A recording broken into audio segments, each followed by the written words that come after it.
দাদা বাসে আসছি খবর জিয়ারত করতে। হ্যাঁ হ্যাঁ কোরআনের কসম কেটে বলে আমি হয়তো উমরা হজ করছি। না না আমি কেমন ছেলে এটা এটা তো মাসুম স্যার আছে, মাসুম স্যার সব।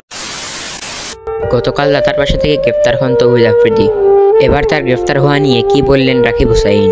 এতদিন রাকিব হুসাইনকে নিয়ে ট্রোল করছিলেন তৌহিদ আফ্রিদি, তাহলে কি তৌহিদ আফ্রিদি সেটাই জবাব দিচ্ছেন? লাফালাফি করে করিস না। হেই হেই কি এভাবে করে করিস না।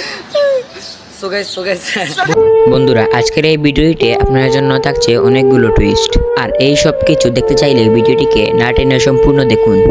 জুলাই হত্যা মামলায় ধানমন্ডি এলাকা থেকে গ্রেফতার হন মাই টিভির পরিচালক ও তৌহিদ আফ্রিদির বাবা। তার কিছুদিনের মধ্যে এবার গ্রেফতার হলেন তৌহিদ আফ্রিদি।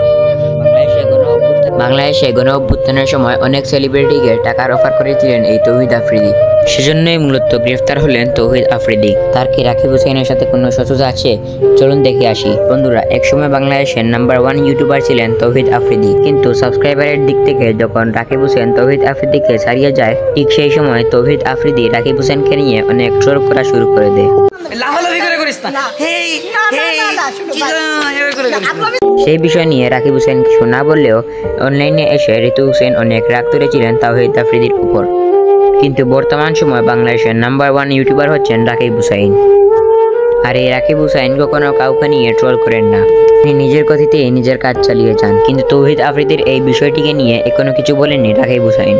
বন্ধুরা, বাংলাদেশের নাম্বার 1 ইউটিউবার ও একজন ভালো মানের মানুষ হিসেবে রাকিব হুসাইনকে আপনাদের কেমন লাগে তা অবশ্যই কমেন্ট করে জানাবেন। আর তৌহিদ আফ্রিদি গ্রেফতার